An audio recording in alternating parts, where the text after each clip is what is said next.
Hello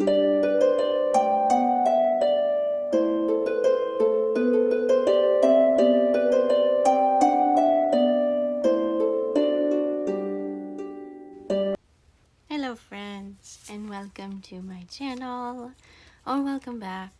My name is Elise, and this is my mystical bookshelf. And today I have a very anticipated book for myself personally. I wanted to make a video about it last year, but I think my video got like corrupted or something, and I couldn't get my thoughts together about it. It just wasn't the right time, but I recently re-listened to it, and it came out last year. It was really good. It's called Blue Sisters by Coco Mellor, and it is like a retelling, or not necessarily a retelling, but it kind of reminds me of Little Women by Louisa May Alcott. It sort of has March Sister vibes, which, if you know me, I'm all about sister vibes when it comes to books. And I had recently re-listened to it because I was like, I want to make a video about this book because it's really good. And so here we are. So basically it's about four sisters. Nikki is the one who, well, let me go in order. They're based on their age. So there's Avery, who's the oldest. There's Bonnie, second oldest. There's Nikki, who is the kind of third oldest middle child. And then there's Lucky, who's the youngest sister. She is the baby of the family. And all of these girls are brought together again by trauma because they are sisters who were very close as children, but as per life got in the way and they sort of fell off from each other.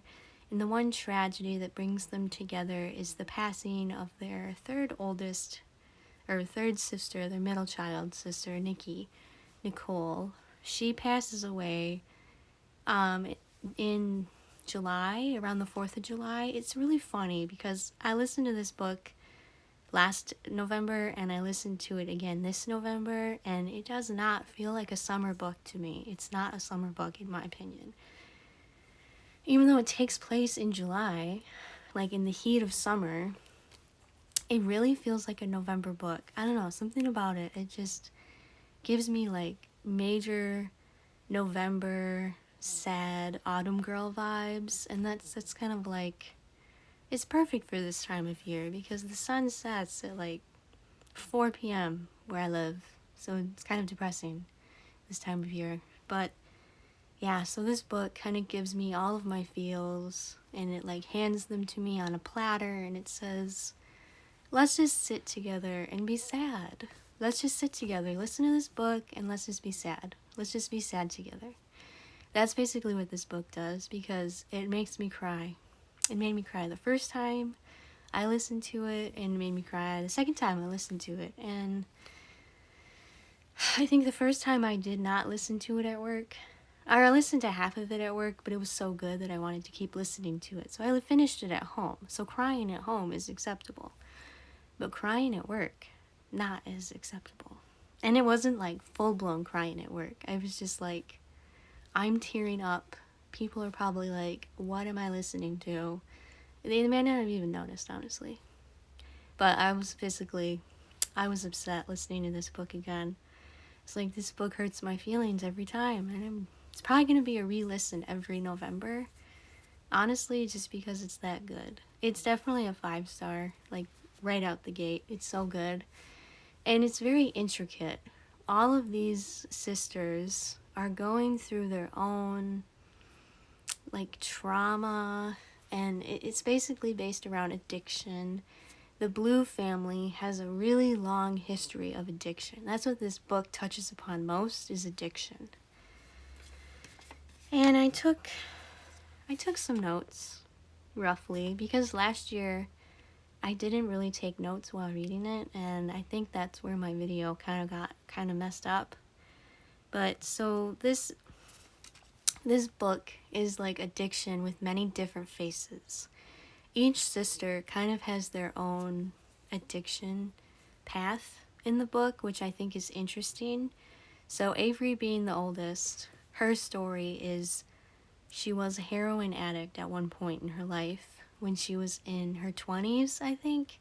And now she's in her 30s and she's sober, but she still grapples with addiction. And she's married, has a wife. Her wife's name is Chitty. And although I'm not like super big on like same-sex marriage in books, and it's not really something I truly believe in very strongly, this was done really well with Coco Mallore's writing, so I can overlook the fact that it is the same-sex marriage.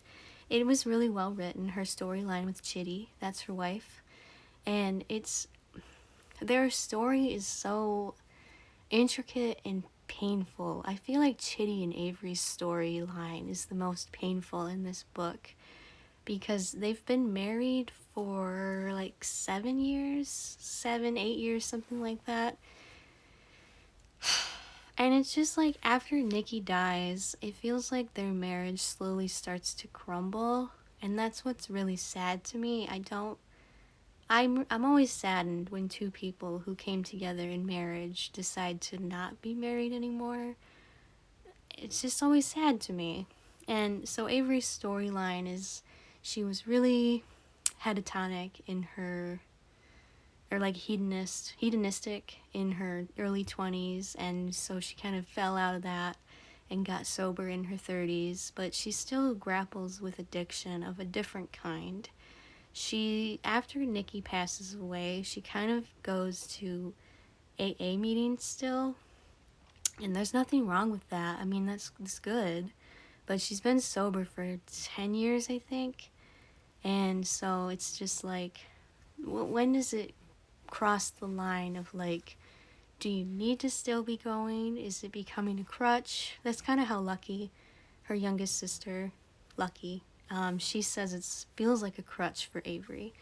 And Avery's main contention with the AA meetings especially is she meets this young man named Charlie, and Avery has said many times that she's not bisexual by any means, but she ends up sleeping with Charlie, and that's what puts her marriage over the edge. And it's like, feels like a long line of little grievances between Chitty and Avery, because Chitty says that she feels like Avery has been slowly pulling away from her ever since Nikki died, ever since Nikki's funeral.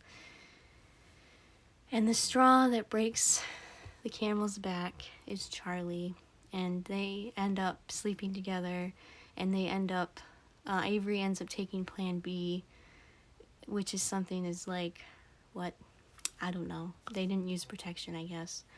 And so Chitty finds the Plan B, and that's what puts Chitty over the edge with Avery's little, like, grievances. This one's not a little grievance, obviously. This is a huge grievance.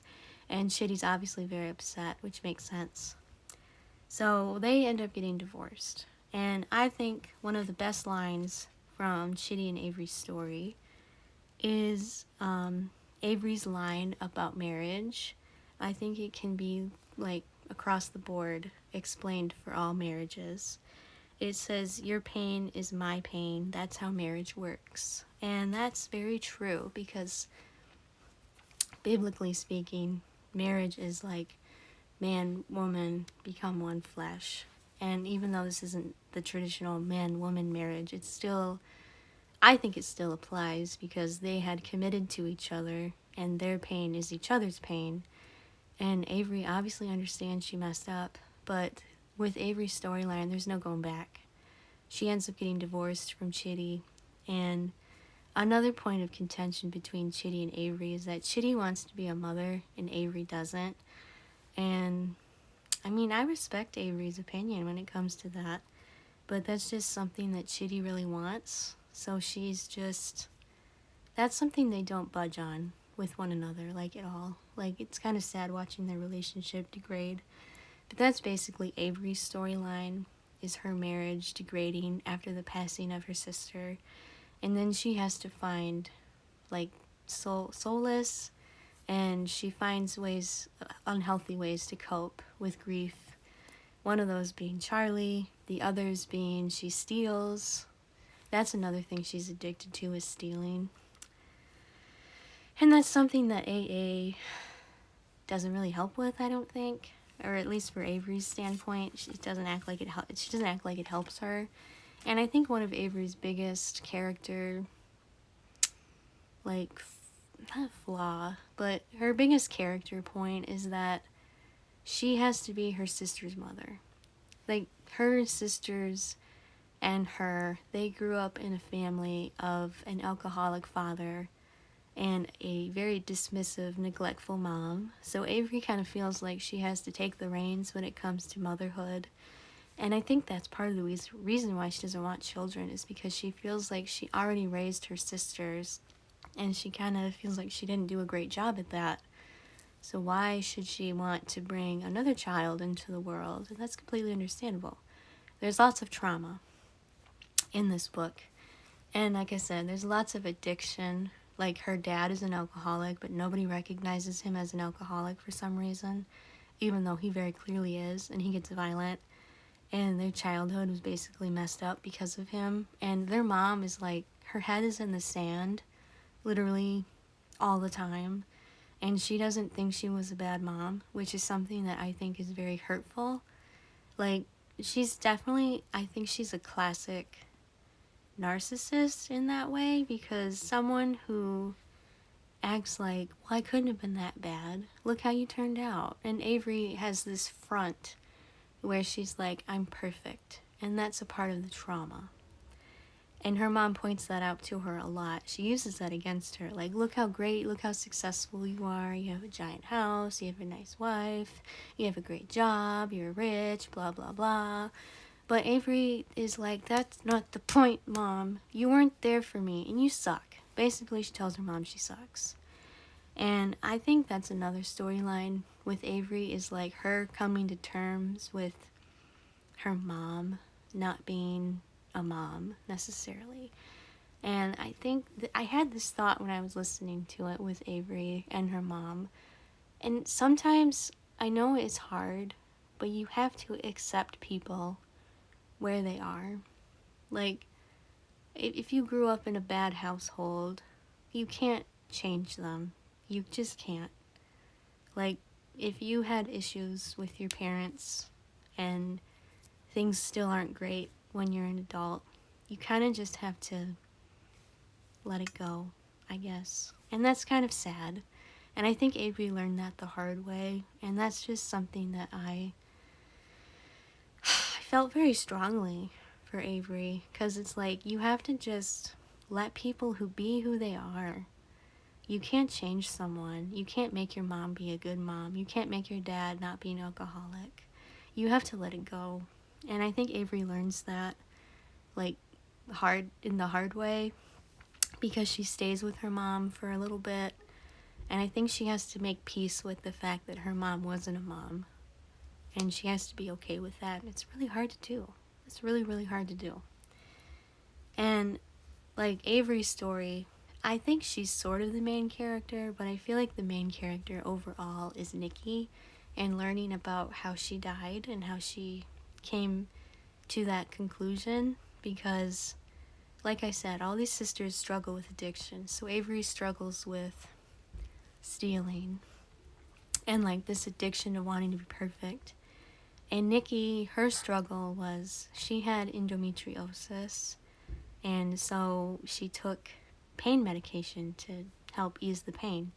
And nobody could really give her, like, the pain medicine, the right pain medicine to take it away.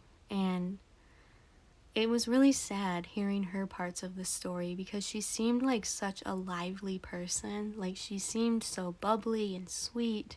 She was always very kind and caring. She was the one that wanted to be a mother the most. But with her endometriosis, she couldn't become a mom.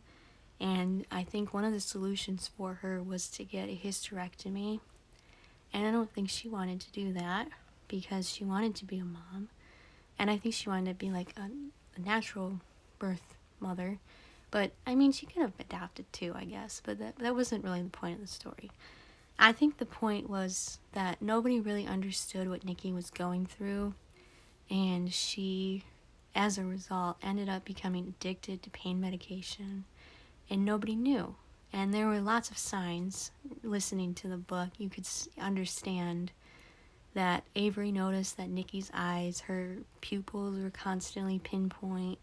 I guess that's a sign of being high. I'm not really sure, but that's kind of what I gathered from that. And the night that she did pass away, she was really like she could not get her medication. And she was like, I'm getting close to my period. I need something to take the pain away. And it's learned like towards the end through Bonnie's storyline that she ended up taking fentanyl and she ended up overdosing unintentionally, I think is what the consensus was with that. Because when I first listened to it, I was like, is this a story about unaliving yourself or is it unintentional overdose? And my consensus now is I think it's a story of unintentional overdose. And it's really sad. And I was really upset learning about Nikki's passing away by fentanyl because fentanyl is really dangerous. And I don't know when this book was written, but I think it was written when fentanyl was a big epidemic. So that like makes it even hit more home because I think fentanyl is still a pretty big epidemic nowadays. But it's just sad. And like Nikki's storyline is like weaved through her sisters so that you kind of learn like through different chapters who she was based on how her sisters remember her, how they perceived her. And she was a really awesome character. I love Nikki. I'm really sad we didn't get to see her like in her full form. We had to learn about her through other people. And Bonnie's story I thought was the most uplifting in this book. She is someone who does not take drugs. She doesn't do alcohol. She doesn't even drink coffee. She doesn't do anything to like mess with her system. And she's a boxer, which I thought was so cool. I love her so much. She's definitely my other favorite sister besides Nikki. So Bonnie is like hard cut. I'm straight lined. I'm not going to do anything to mess with my body. And her storyline is very sweet and uplifting because once Nikki passes away, she gets out of boxing, but then after like taking a year off, she decides to get back into it and get back on it. And she ends up going back with her coach. Her coach is someone who was with her the whole time because she started boxing when she was like 15 or 16, which I also thought was really cool. Like, wow, we started off really young. But she is with this coach. His name is Pavlov. He's like 13 years older than her, something like that. And like when they meet up again, they realize they were in love with each other this whole time. Like when Bonnie started to get into her early 20s, she started to realize that she does love Pavlov and she wanted to be with him. And they just fell off with each other because once Bonnie lost this fight after her sister passed away, she decided not to stay in boxing anymore. And her storyline is her and Pavlov coming back together and becoming a couple, and they get married, and in the end, in the epilogue, they have a baby, and they name the baby Nikki. They named the baby Nicole, so that was kind of a sweet tribute to her sister. I think Bonnie's story was the most uplifting of all of them because she ends up going back to the love of her life and getting married, and it's just really nice. I loved her storyline. And it definitely was very heartwarming. I loved hearing how Bonnie looks at Pavlov because even though he's older than her, she really loves him. And I think she's the type of person that wants a simple love, and that's what Pavlov gives her because they have these little intimacies together, like a coach and a Boxer would have, and it's just really nice watching them reconnect and grow. And I love that. I just love that there's romance in this book, an actual good romance. And I'm really happy for Bonnie in the end. And then for Lucky, Lucky's story is kind of hard to listen to sometimes because Lucky's a model, and she started modeling when she was super young, and she kind of got taken advantage of by a lot of people in the industry, and she became an addict without knowing it, and that's something that is really hard to listen to because all of her chapters are basically her partying and like getting blackout wasted and being with all these different people and not knowing where she is at times and not having agency over her body. And she has an eating disorder and she doesn't really realize it. She's all addicted to all these pills and drugs and alcohol, and she doesn't even know it. Like, she thinks that she can handle it. She thinks that she's so tough and big and strong, and I can handle this. I'm not like Avery. I'm not addicted to this. But she really is addicted. And her story is also uplifting because she gets with Bonnie, and Bonnie helps her become sober. And that is another good part of this book, is that the train of addiction is finally ending with Lucky. Like, Lucky is cutting herself off and becoming a better person. And I really loved Lucky's conclusion. I love that she came to terms with the fact that, yes, I'm an addict, I'm an alcoholic, I do things, and I'm dependent on them. And it's nice seeing that pattern of addiction being broken with Bonnie and Lucky. And all of the sister stories really end up well, except for Nikki, but I think they all end up well because of Nikki, because they finally see that there's a problem in their family. They're all addicted to something in a specific way, and they come to terms with that addiction. And it really feels like the end of the book is breaking the cycle of addiction. And I think that's the best message, is that no matter what type of addiction you have, there's always some way that you can break it if you ask for help and you look for guidance. And overall, this is a very uplifting story, even though parts of it are really sad and depressing. Like, overall, this message is very hopeful. I really get hopeful vibes from this book. Like, even though it's very sad, the ending is just really brings you, like, you can get through this type of message. And yeah, that's basically all my thoughts on Blue Sisters. This was like one of the best books I've reread, and I'm going to continue to read it every year. It's just really good. I completely recommend it.